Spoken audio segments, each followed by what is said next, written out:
Thank you. All done. You gonna take that off too? Thank you. Thank you. You gonna take that off too? Oh.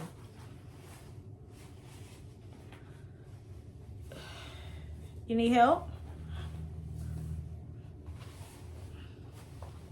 Come here, let me help you.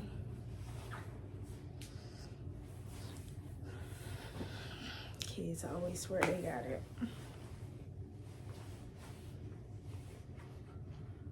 Let me help. Welcome back to the channel, friends. As y'all can see, I'm all bundled up. We just came inside because it's a snow day here in the M, okay?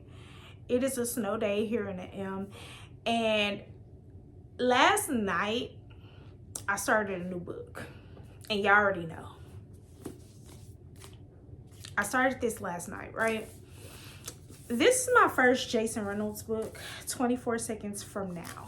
And it's a short book. It's really small. So I figured it was the perfect time to start this book because this is the book I pulled out of my TBR jar for February. So y'all already know, 25 for 25. Those are all the titles in my TBR jar. So I need to get to them. So I figured right now would be the perfect time because we were projected to get at least 3 inches of snow today on yesterday. And I could have very well binged this entire book last night, but I did not want to stay up all night reading a book and then wake up this morning to no snow and I had to go to work. It would have been just my luck to stay up all night binging a book because we were projected to have snow and then there was no snow. So I was like, you know what? I'm gonna just read until I feel like it's a good time. I think I read till like 9:30. My typical bedtime is between 8, 9 o'clock. I'll be knocked out. So I read until 9:30, which means I probably didn't fall asleep till like 10, 10:30. So yeah, that's what we're reading. And you know, it's a YA book. And Jason Reynolds is different for me. When I first started reading this book, maybe I should tell y'all what it's about, right? Neon is freaking out. 24 months ago, a feisty, fancy little dog chased him around a cemetery. Not Neon's finest moment, except chasing a dog, chasing Neon was Aria. Way more than fine. 24 weeks ago, Neon and Aria, who are most definitely a thing, are thinking about connecting on a whole other level.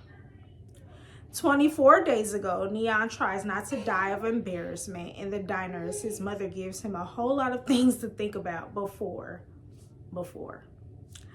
24 minutes ago, Aria's parents are out for the evening and Neon is in with a bouquet of chicken tenders, Aria's most favorite thing besides Neon, as tonight's the night.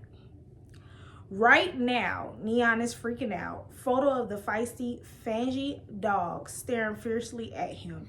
And Neon and Aria aren't going to be doing anything if Neon can't get out of his head full of what ifs. Trust that this love for his girl is enough. So, go play. So we're following 2 teenagers who are getting ready to have their first time. And that's basically what this little book is about. Now, what kind of threw me for a loop was the first chapter, right? The first chapter seemed to have been written in verse. And I don't read nothing written in verse. Nope. So I was reading the first chapter and I was like, is everything gonna be written in verse? Because if so, baby, I'm bad. I don't read anything written in verse. Poetry is not my thing. It's beautiful, but I need a novel. Poetry is just not my thing. So anything written in verse, I can I would go see poetry being performed live, but I'm not reading it. I'm not reading it. So the first chapter seems to be written in verse. Now, if you read this book, y'all let me know, because your girl was confused. I'm like, the sentences are incomplete. The thoughts are there, but the sentences are incomplete. It's written like a novel, and it's not written like a poem will be written, but you can tell that this first chapter was written in verse. So yeah, I'm just trying to get a feel of Jason Reynolds. I know Jason Reynolds is not for me. He's more for like middle grade and YA. But I thought this premise was super cute. And when he was getting ready to release this book, he was obviously on tour for this novel, and he did a lot of interviews. And what stuck out to me the most and made me most intrigued about this book is how he wanted to write the first time from a male's perspective, a young man's perspective, right? And a lot of times, majority of the times, we get the first time from a female, a young woman's perspective, and never ever able to get into the male's head during that time, right? And I think having your first time is important from both aspects, from both point of views. I think it's very important. And just like we are nervous, they are too, right? And so another thing that stuck out to me, and don't quote me when I say this, he says something like, he wrote this for the young men that are like incarcerated, or maybe like incarcerated, the young guys who are incarcerated but still like romance. And they oftentimes, you know, some of them have been incarcerated or put into juvenile well before they had their first time. So, and they are romance, they like romance, and they want to read about what it is like to have their first time, because they are eventually gonna get released, right? He said something like that, and it was still intriguing to me. And I think it's important for me to read things from a male's perspective, a young man's perspective, because now I have a son. My son is 2, but it will give me some insight of how young men think. And that's why I picked this book up, because obviously I'm not only reading for myself, I'm reading for my children too. And I also always like to pick up books to read middle grade or young adult, so that I can have a little shelf for them to pick up books, because y'all know I buddy read with my daughter all the time. So I eventually, the toy making you mad? So I will eventually like to recommend and or buddy read with my son if he chooses reading as a hobby eventually. And if not, my daughter can read this. I told her, I was like, this is a book that I would want you to read once you touch high school, because I think that topic is like a high school topic. My daughter is currently in middle school, so yeah, won't be reading it right now. But I think the age range, I think it starts at like 12 or 13, but I feel ready to allow her to read this when she's in high school. But yeah, so that's what I'm getting ready to do on this snow day. I am really just tying up loose ends with my reading for the week, because it is the middle of the week. And this vlog is going to be like a weekly what I did this week type of vlog. I might not do stuff every single day. I'm just going to pick up the camera when I do. I do know I have some stuff, like some reading. I got a lot of reading I'm trying to get done. So whenever I finish with this book, because I'm almost done, I will come with my final thoughts. So far, it's just really high school stuff, right? It's nothing I could really elaborate on. It's just high school stuff. So I'm going to come with my final thoughts, specifically about Jason Reynolds' writing. I have another book of his in my Amazon cart that I was interested in reading too. So once I'm finished with this, I'll come with my final thoughts. And yeah.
I finished 24 seconds from now. Very good, very good. Once I got about halfway through, I started tapping some stuff because Jason Reynolds, he funny, and he was spitting some stuff in these here lyrics. His writing style is very good, very easy and informative. Very easy and informative. So he writes in a way that is informative but easy for middle graders and teenagers to understand. And I love that because he is a middle grade / YA author.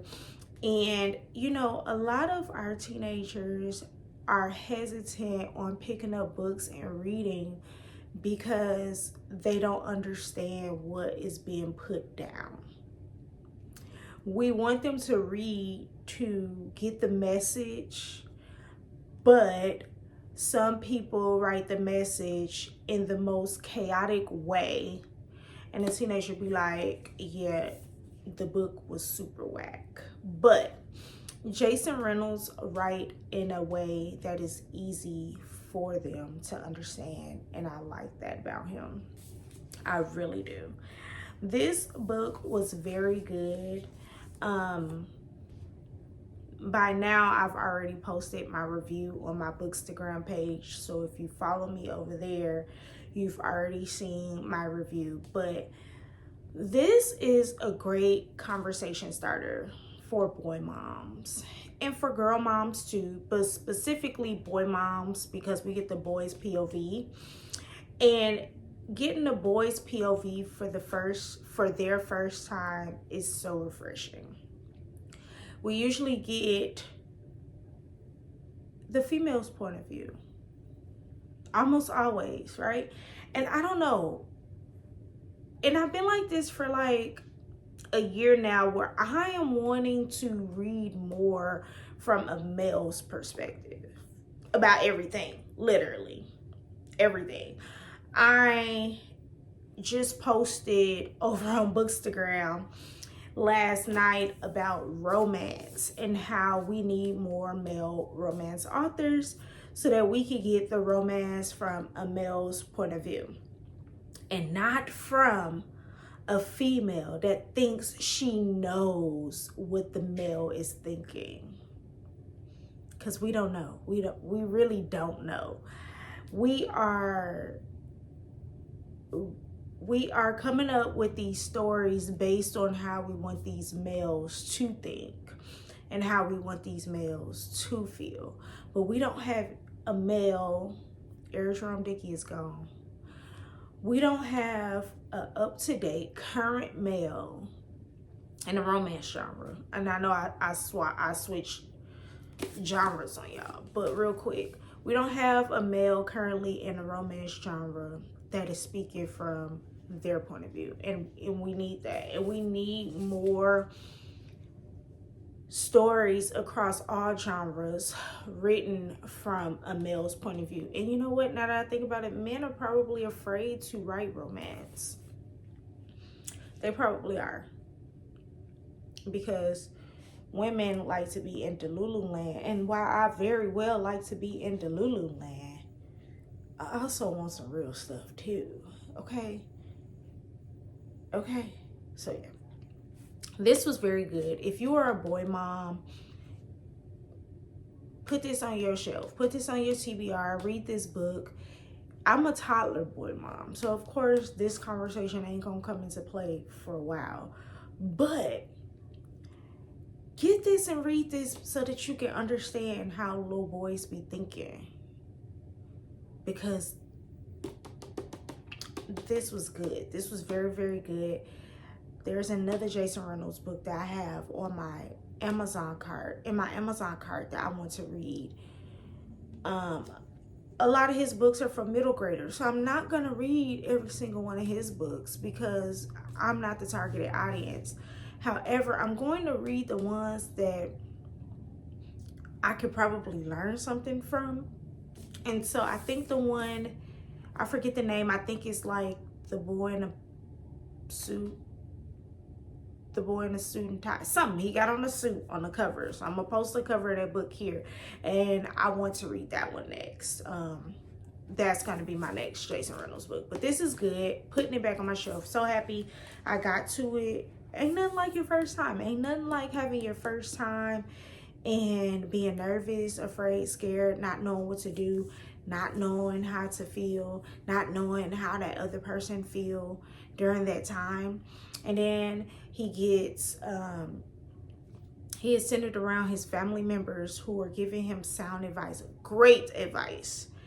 And what I loved about the advice that they were giving him was just real deal true advice, and none of it was don't do it, because they're gonna do it anyway. We did it anyway, right? So what's the point in wasting your time trying to convince them not to do it when they've already made up their mind about doing it? And that's why they're looking for advice, because it's already written on their to-do list. So yeah, loved it. He got some great advice from mom. Mom gave the best advice in my opinion in the book.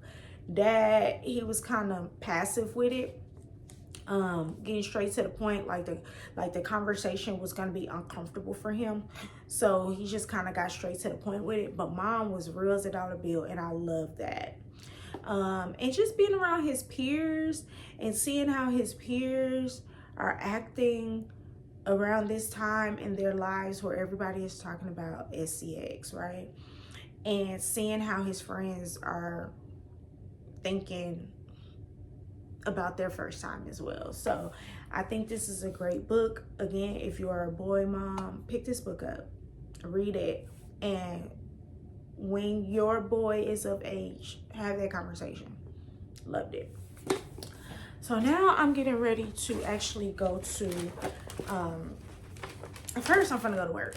I'm gonna go to work because I didn't go to work on snow day, and I decided that I'm gonna go pick up some hours today. Today is Saturday. I do not work on the weekends, but since I did not work on that snow day, I'm gonna go ahead and go work a few hours today.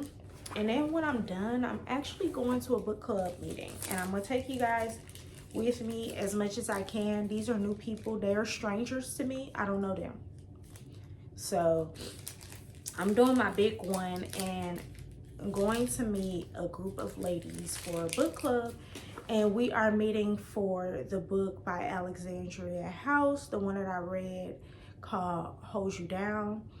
I read that specifically to prepare for the book club meeting, and I'm excited. We're actually meeting at a pizza place, which is pretty cool. It's a new to me pizza place. It's actually a newer pizza place in our city.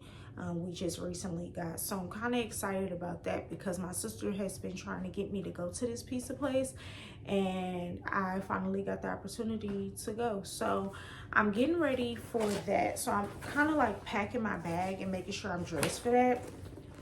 I already got my purse ready for today. I'm just packing my bag with like my bookish stuff in it, because we like to keep a book on us, right? We like to keep a book in our Kindle on us. So I'm just getting all that stuff packed up. That way I have it with me just in case I have some downtime and I can pick up my book and read. And then of course I got my notebook where it's my catch-all for my thoughts. And so I'm just getting that stuff ready to go to work, and then immediately going to the book club after. I think it's going to be like 5 or 6 of us. This is the first book club this young lady is hosting, so I hope she has a really good turnout. I think the scary part about hosting your first book club, especially in person, is if people are going to show up or not, because we're all strangers, right? We found each other on Threads. She just made a post, and I was like, okay, you know, I'll read the book and I'll come join you. And so I think that's the scary part, just unsure if everybody's going to show up or not, unless some of the people are people that you know. But when it comes to strangers, that's the downside, just being nervous about whether people are going to show up. And what I found this year is everybody wants to do a book club. And I've been wanting to do an in-person book club for years now.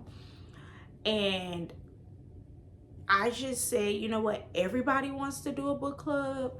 And so if people don't want to join me in person for a book club, I'm just going to join others that are local to me, because I just want to be part of a book club. So an in-person book club. Yes, I have my virtual one. Yes, I have the one on Fable, but I want to go to a book club in person, talk about the books, chat, drink, have a little cute events and stuff like that. That's what I want to be. I want to be part of something in person. So I'm excited about this. So yeah, I'm gonna get ready to eat my breakfast, head to work, and when I get to the book club meeting, I'll show you guys what's going on as much as I can. Because again, these are strangers. So I don't know about recording, but we'll see. But if not, I'll come back and talk to y'all about it.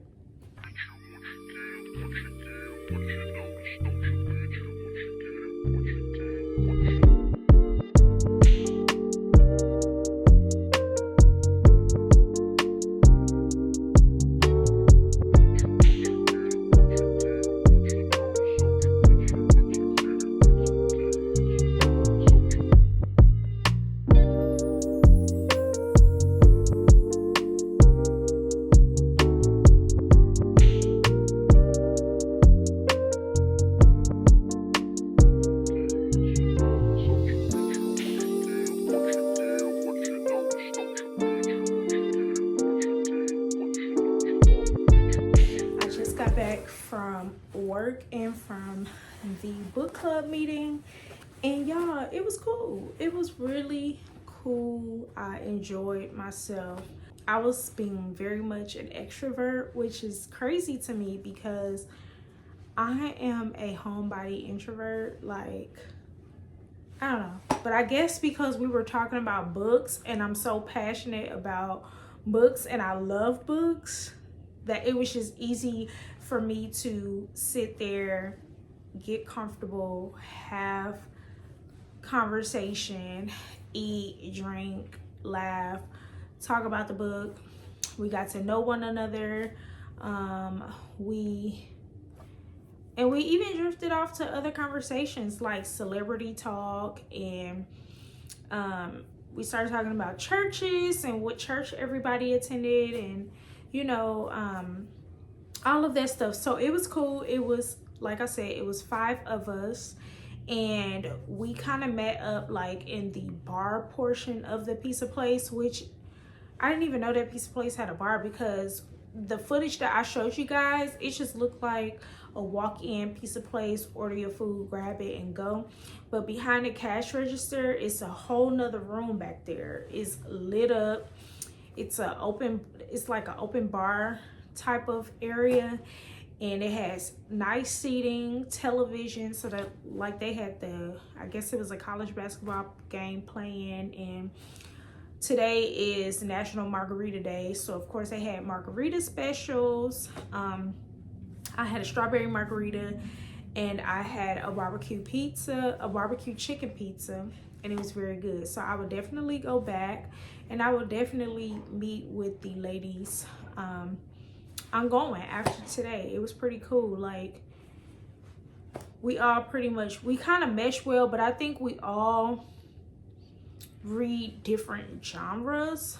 So I don't know how that part is gonna work, because like the book club creator, she's into like urban fiction, urban romance, and so all of the selections, because she selected all of the books for the whole year, so all of the selections for the year is more on the urban romance side. We only had one that was a thriller, and it was Monday's Not Coming by Tiffany D. Jackson. So, which is fine by me, because I could pretty much read any type of genre. I like romance, and I don't mind reading like urban romance or urban fiction. But then we had, you know, someone who reads, to me it seemed like she was more into thrillers. because she said the spice in the book that we was reading this month was a lot. And then we had someone who was more into self-help, and then we had another young lady who was similar to me. She could pretty much read everything, so she really loved romance, but she reads fantasy as well. So I can't wait to see how all that goes, especially with her choosing the books for the entire year. But yeah, I had a good time. I'm finally back home. It's been a long day, so I'm about to get comfy, probably take me a nice nap because I am tired. And I've been outside all day, so I'm about to take me a nice nap. And yeah, that's all for today's vlog. If you made it to the end, make sure you comment hey girl hey, like, comment, and subscribe. And until next time, ta-ta.